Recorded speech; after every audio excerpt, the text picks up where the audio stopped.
Welcome back to Living 808. Catastrophic disasters like wildfires in California and Lahaina have caused massive spikes in insurance premiums, with some condos experiencing increases up to 1,000%. Coralie Chun-Matayoshi, host of the KHON2 podcast, What's the Law, joins us now with more. Aloha, Coralie. Hi, Kelly. All right, I'm excited to be talking about this because it's big news. A lot of people are having to spend a lot more money than they were before. So let's talk about it. How has the state government responded to this insurance crisis that we're in right now? Well, the Hawaii Hurricane Relief Fund, created to stabilize the insurance market after Hurricane Iniki struck, was reactivated to offer hurricane insurance, especially to condo associations that having a difficult time obtaining 100% replacement coverage. In the first 5 months of the program, condo associations have saved about $95,000 each for a total of $7.8 million in savings.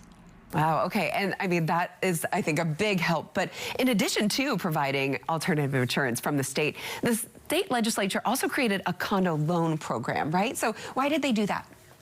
Right. So many condos in Hawaii are older and need major repairs to their plumbing and electrical system in order to be eligible for insurance coverage. Most condo associations don't have enough reserves, so they have to seek loans to make the repairs.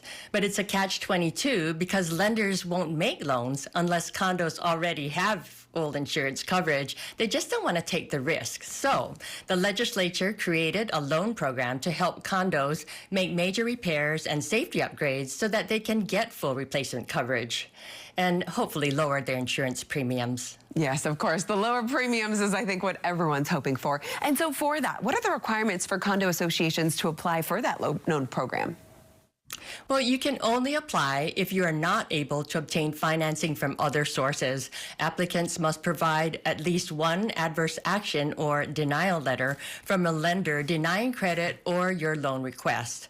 Condo associations must agree to increase their reserve fund over the term of the loan and agree to obtain full replacement property and hurricane insurance coverage upon completion of the repairs or maintenance work.